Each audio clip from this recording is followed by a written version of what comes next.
Hi, everybody. I am so excited to be here to read chapter 3 of Ghost to you. So, at the end of chapter 2, Ma and Coach both make a promise that, hey, if Ghost can behave, he can stay on the track team. Now, I don't want to give anything away, just like at the end of the last video, but that's going to be a lot harder for Ghost than either of them actually think. So, let's get started and read chapter 3. Here we go.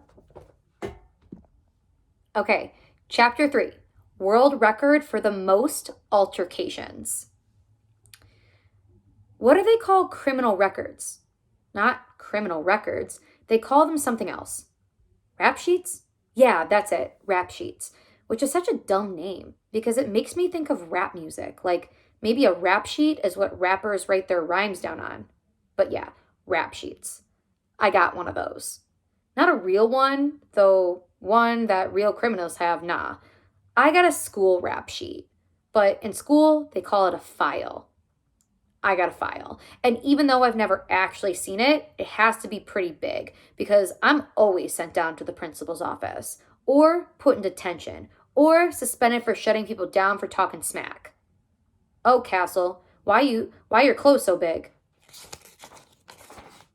Why your pants so small? Why your name Castle? Why you always smell like you walked 1,000 miles to get here? Why it looked like somebody tried to cut your hair with a butter knife?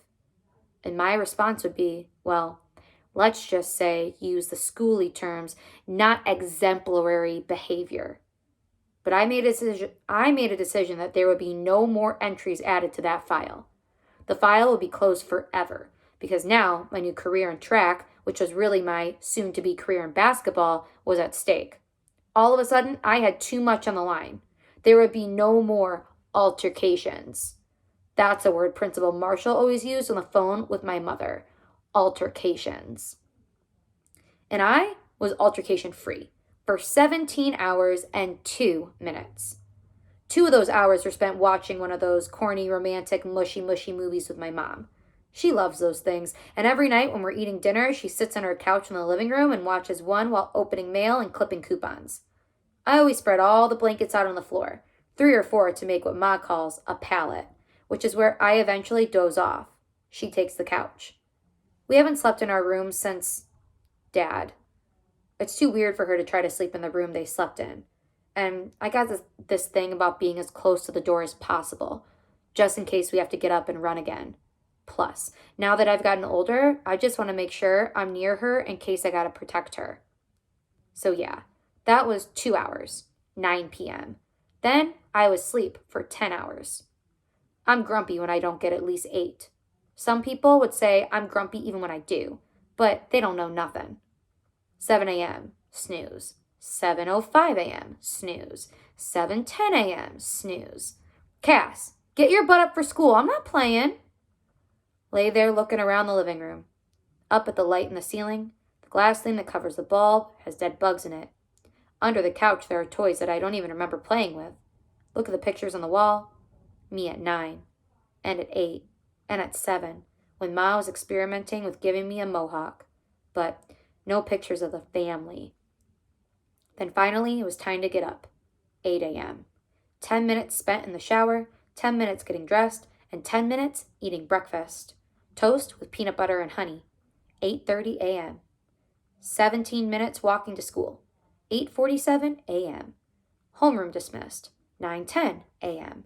45 minutes in English class, where we were reading Lord of the Flies, which, by the way, is a crazy book. 10 a.m.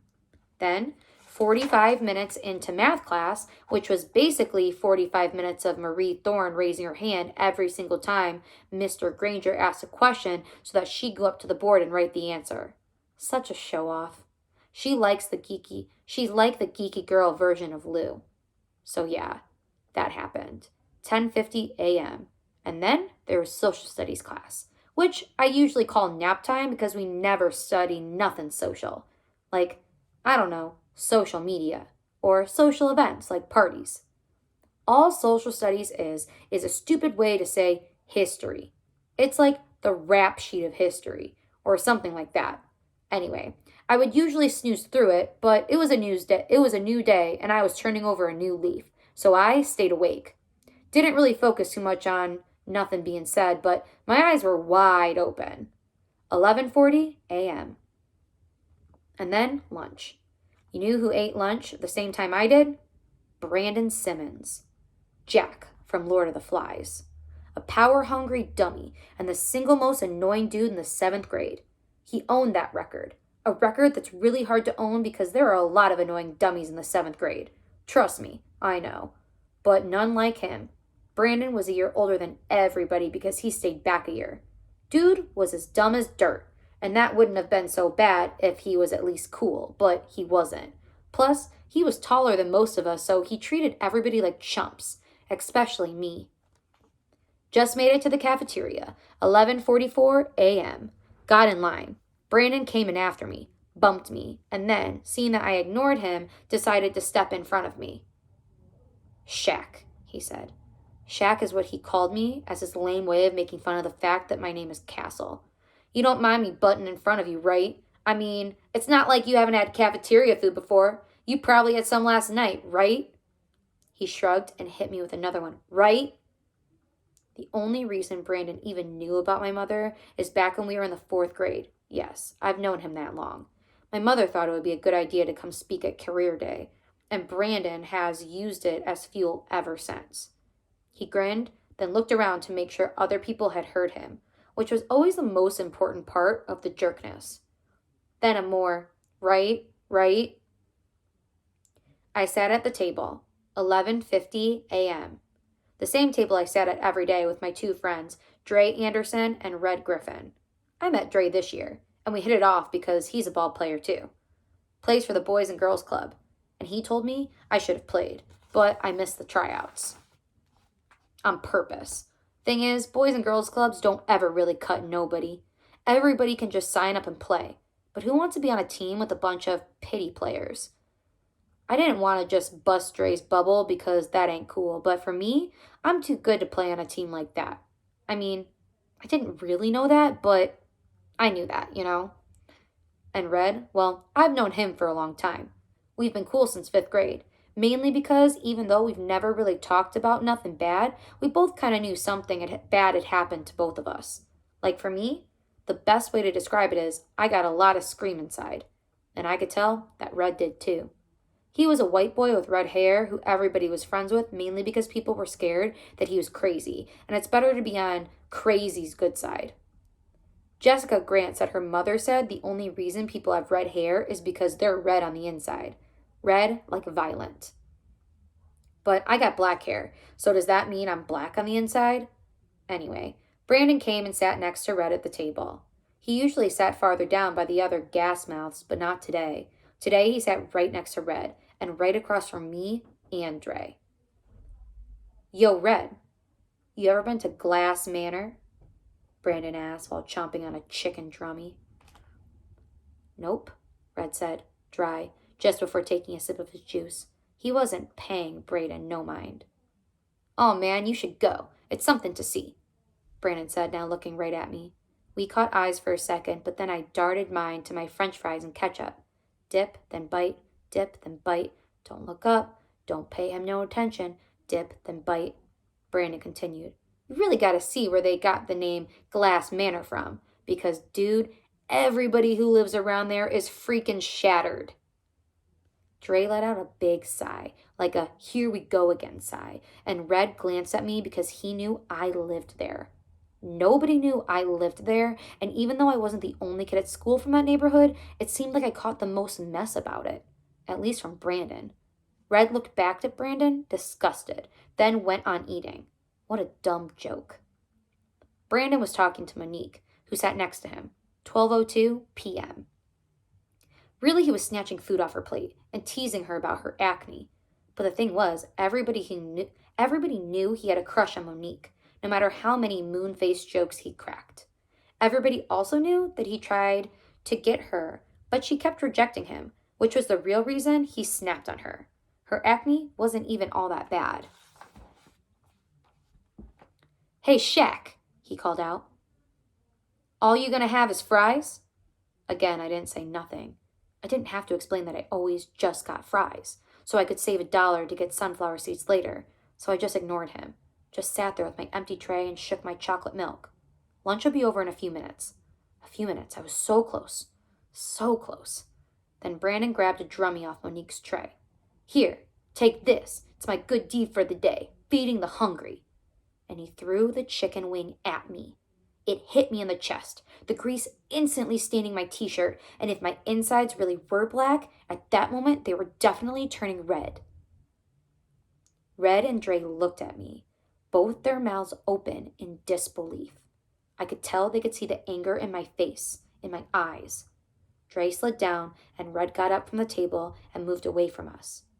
I brushed the overfried wing off my lap, opened my milk carton, took a swig, and then, with all my might, beamed the container at Brandon's head. He moved just in time, and the open milk box smashed into the table behind him. Brown liquid exploded everywhere, and everyone at that table whipped around to see what was happening. Brandon sprang from his seat, but before he could even make a move, I had picked up my plastic tray and whacked him upside the head. He fell backward, and I kept coming. I dove across the table, and after that, it was just like it was when I was sprinting. I didn't hear nothing, not even Monique squealing, and I didn't feel nothing either. I just lifted my arms, fists tight, and lowered them like hammers down onto Brandon's face. I had been good. So good. Altercation free. For 17 hours and 2 freaking minutes. The 3rd, 4th, and 5th minute of the 17th hour were the altercation minutes. But the 6th was the longest minute of them all. The embarrassing walk to the principal's office. You want to tell me what happened, or should I tell you? Principal Marshall closed his door behind him and took a seat at his desk. Arms folded across his chest, he waited for me to answer. But I didn't. I just slouched in my chair and stared into my lap, biting on my bottom lip, trying to turn the red inside back to black. I was just so mad, and I couldn't get it to go away. Mr. Perham, or as everyone called him, Big Perm, because of his last name, and because he had bone-straight permed hair, is who pulled me off Brandon. He yoked me up in some kind of full Nelson arm lock and practically dragged me to a corner until I calmed down enough for him to let me go. Of course, all the other students were screaming and cheering and all that, like I was putting on some kind of show. Another one. But it was never a show for me. It was serious. It was always serious. Next, Perham helped Brandon, and as he started leading him to the nurse's office, no smack was coming from Brandon's stupid lips. No mom jokes, no poor jokes, no name jokes, none of that. Just blood and ketchup. Still, I said nothing to the principal. I wasn't about to just snitch on myself. Okay, Mr. Crenshaw, let me tell you what happened. Principal Marshall continued. He leaned forward and rested both hands on his desk, fingers woven. You just got yourself suspended again. Dang. I didn't even start it. I couldn't resist muttering. What's that? The principal asked with some extra bass in his voice. I lifted my head. I said I didn't even start it. Brandon was talking about me. He kept going on me. I tried to keep a stone face, which is hard to do when you're desperately trying to explain yourself. About how my mother works in a cafeteria and about my neighborhood and all that. He always trying me and he don't even know me like that. Just wouldn't shut up. Marshall leaned back in his seat. So, instead of telling a teacher, you jumped on him? Well, yeah. Brandon needed a beatdown as far as I was concerned. Somebody had to do it. And well, this wasn't the first time I had been in this kind of altercation. I mean, there was a time I yelled at Mr. Crew because he kept being mean about us not understanding Spanish well enough to speak it in perfect accent or whatever. He was just riding us too hard for not rolling our R's, and one day I just lost it. After class, everybody told me he deserved it, but I still called it detention for it. And then another time, Damon, D.W. Woods, told everybody that I kissed this girl named Janine, who was the only pretty girl who liked me, but I hadn't, and I hadn't told D.W. that lie. I just told him that me and Janine exchanged phone numbers. Once she found out, Janine said I was disgusting and stopped talking to me. So I punched Damon in the stomach. He cried and ran to Marshall, and I got suspended for that one. And then Janine liked me again. But I was already over her.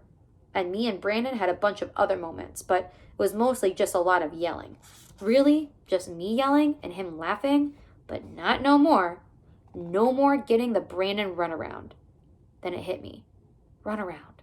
Running. The team. Coach made a deal with my mother. I only had one shot. No mess-ups, no do-overs, no altercations. But what was I going to do? What would you have done? What would you have done? I asked Mr. Marshall. The tears were teetering in and out, and I was trying my best to keep them in. You ain't never been pushed before, to the point you just couldn't take it? Principal Marshall cocked his head to the side and studied me. Then he hunched forward again and put his face in his palms, as if he was remembering a time he went through this. Then he wiped his hands down his face like he was washing that memory away. I'm going to deal with Brandon. But you, he said, his voice now a little softer, you got to get it together, Castle. I know you've been through some things, but you just can't keep doing this. He stood up from his desk and came around to the front. I'm not going to give you a full suspension this time, but you do have to go home for the rest of the day. He reached behind him for the big black telephone. Here. He held the phone towards me.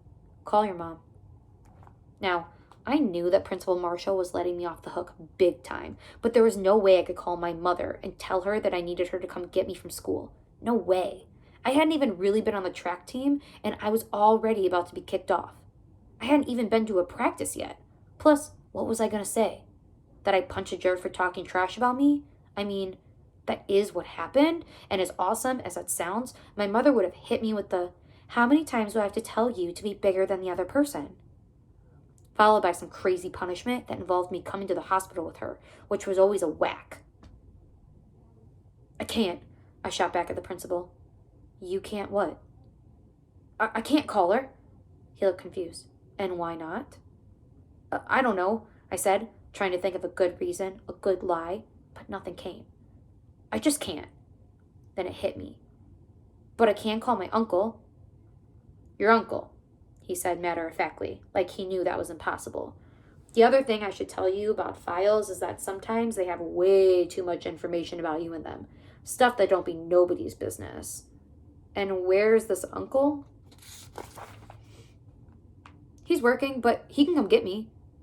Why haven't I ever heard of this uncle before? He asked suspiciously. He's been gone, I explained, trying to keep a straight face. Looked him dead in the eye. But he's back now. Yikes. Not really that smooth of an answer. Mr. Marshall just sat there squinting at me, one eye slightly more closed than the other, tapping his leg. Then he humphed and handed me the phone. Call him, he sighed. I unzipped my backpack and dug around for the card that said the Defenders Coach in black block letters. I dialed and waited while it rang. Come on, pick up. I thought, please pick it up. Yes? It was Coach's voice on the other end of the phone, but he didn't say hello or nothing, so it caught me off guard. Hello? I said. Who's this? It's me, Castle. I spoke low into the phone. Ghost. Ghost? Boy, what are you doing calling me? He paused. I guess to check the time. At 12:22? Ain't you in school? Yeah, but I need you to come get me, I said, looking up at Principal Marshall, who was staring at a hole in my head. I was trying not to say uncle, which was what he was waiting for. I got in trouble. What? Coach said, and before I can say anything else, he told me to hold on. 9:75, ma'am. Uh-huh, thank you so much. Have a good day. Then the sound of a door slamming. Now, what you talking about, Ghost?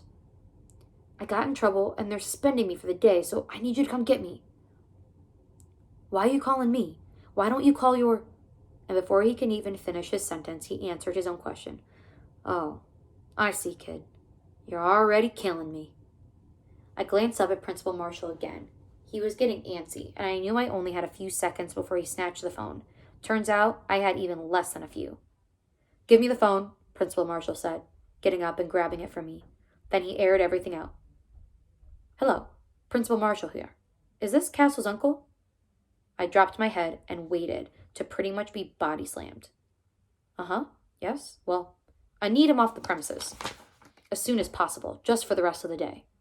Principal Marshall sat on the edge of his desk, waiting for me to look him in the eye. But I wouldn't. I just looked around the office at all the posters that said stuff like excellence and discipline. And he had pictures of past students, probably kids who did excellent things, disciplined things, holding ribbons at a science fair, clutching a trophy, some kid giving the camera a thumbs up like a cornball. Probably all good students, not kids like me. Mr. Marshall was uh-huh-ing Coach. Uh-huh. I see, okay. Then he handed the phone back to me, but Coach had already hung up. Principal Marshall walked back behind his desk and took a seat. "What'd he say?" I asked, bracing for the slam. "He said he'll be in here in a minute." It would have been the worst mistake ever to smile, but I sure wanted to. I sat there in the office while the principal went on about his business, flipping through folders, clicking at something on his computer, scribbling on a notepad, when I finally asked him about the pictures of the different students on the wall. "Who those kids?" I asked, biting a fingernail. Must have snagged it in the scuffle. Principal Marshall looked up from all of his busy work. "You don't get to ask me questions until tomorrow," he snapped. His tone was sharp, and I could tell he wasn't playing. "I don't want to hear your voice. Your job right now is to sit there and wait for your uncle. Got it?" I just nodded and sank into myself. Thankfully, it wasn't too long before Coach came marching up the hallway. The look he gave me was just as bad as the look Mr. Marshall had given me, which was like the looks my mom would give me whenever I was in these situations. The "I'm so disappointed in you" look, which is way worse than the "I'm mad" look. "I'm here to get Castle," Coach said to the secretary, Mrs. Dickinson. "Okay, just sign him out," she said. Coach scribbled something on a piece of paper, checked his watch, jotted down the time, met the principal, shook his hand, apologized to him for what I did, and we were out of there. On the way down the hall, Coach didn't say a thing, not a word, but as soon as we got in his cab, he lit me up. "What were you thinking telling those people I'm your uncle? Do you know that that's probably against the law? I'm not sure if it is or isn't, but probably is. And if it is, you got me out here committing crimes. I know you for one day, and I just kidnapped you." I kept quiet because Coach was really mad. Plus, I was super grateful that he came and got me, and I didn't want him to say anything to mess that up. Shoot, he might have turned around and took me back to school if I said the wrong thing. Then finally, after a few minutes, he calmed down a little and asked, "What happened anyway?" "I got in a fight." I stared out the window as we passed Mr. Charles's store. "Care to elaborate?" Coach pried. "Okay, so there's this dude, Brandon Simmons. He's always getting on me about my mom and where I live and how I look and all that, and today I just couldn't take it anymore." I faced Coach. He glanced at me and then back to the road. "So I jumped on him, beat him down." "And what? You think that makes you tough?" I thought about it for a second. "I don't know." "Does that make it right?" he asked. What is it about adults that makes them all just say the same things?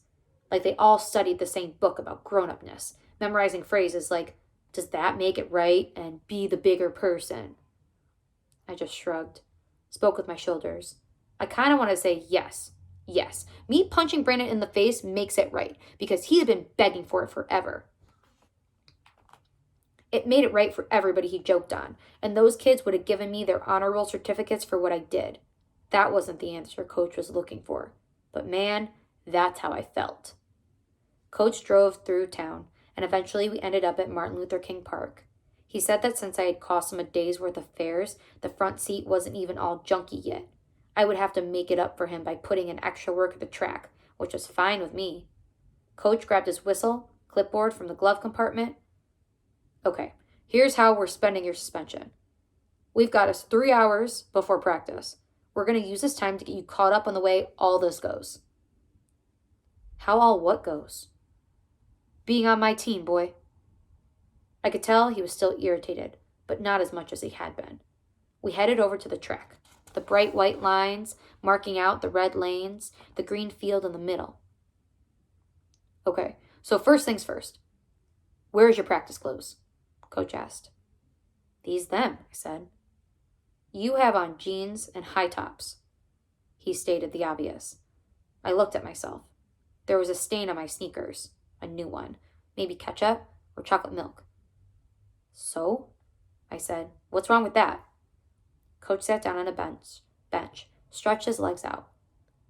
You know what? Don't worry about it. We'll figure that out later. Let's just start with some stretching.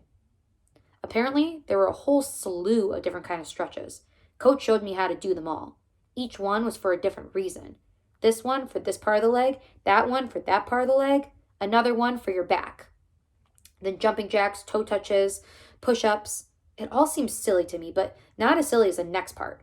The 2-lap warm-up jog. Me and Coach bounced around the track, him telling me to keep my arms tucked, which was actually hard to do.